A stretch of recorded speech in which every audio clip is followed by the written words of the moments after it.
let's take a look at what number 24 was supposed to look like. Part of the issue with number 24 is that these graphs that you can see here on my screen didn't look this way on the packet. They were supposed to, but things just didn't quite work out the right way. So what makes a left-hand rectangle left-hand is that the left side of the rectangle goes up and it touches the graph on the left over 1 unit and then back down. We're using width of 1 here. The next rectangle goes up, touches on the left side, over and back down, and so on across the remainder of the rectangles. Right rectangles then, on the other hand, they look a little bit different. If you come down here, it's the right side of this rectangle that goes up, touches the graph, over and back down. Okay. So that's the difference between a left and a right-hand rectangle. Now, how do we go and find these areas? That's going to be our next thing.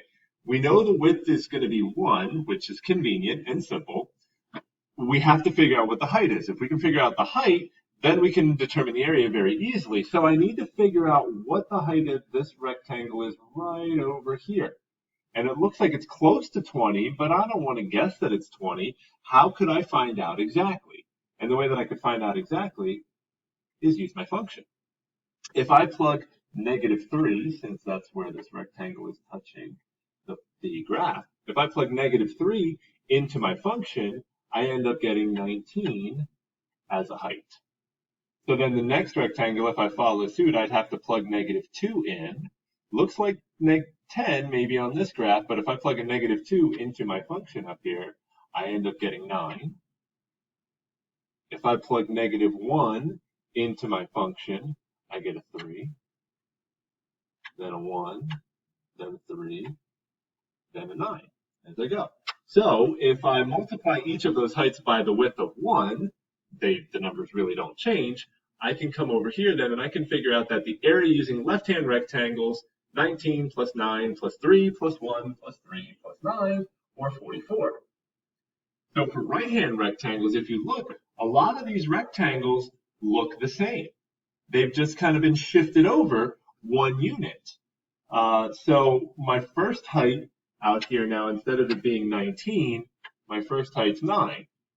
And my second height, 3, 1, 3, 9, and 19. And I'm getting the heights the same way that I got them before, except now I'm plugging the right-hand value from the rectangle into the function. So it basically just shifts everything over 1 unit. So when we go to do the area calculations, we're basically adding up the same number.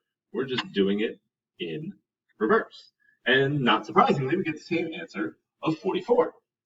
The last part asks us about trapezoids. And a trapezoid, we would go and touch at the x value of -3. We'd go touch at the x value of -2. And then we would just connect those points with a straight line to make our trapezoid. So my trapezoid might look something like this if I blow it up. This could be base 1. This could be base 2.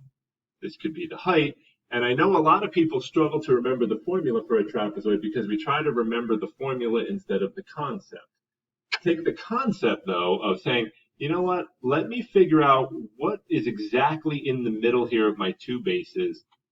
Let me sort of put a slice right there. I'm going to take this triangle up here at the top. I'm going to flip it over, and I'm going to use it to fill in this gap down here.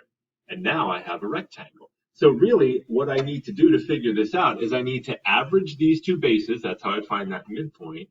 So if I average the bases, just add them up and divide by 2, then multiply by the height, that'll get me this average height rectangle, which is exactly the area for the formula of a trapezoid. So I wrote that out as well, and that turns out to be 44 as well, just like the 2 rectangular areas. That happens not all the time, but it happens here this time because this region is perfectly symmetric around the middle of where we're calculating the area. So don't expect it to happen all the time. This was sort of a unique circumstance. Hopefully you were able to figure that one out.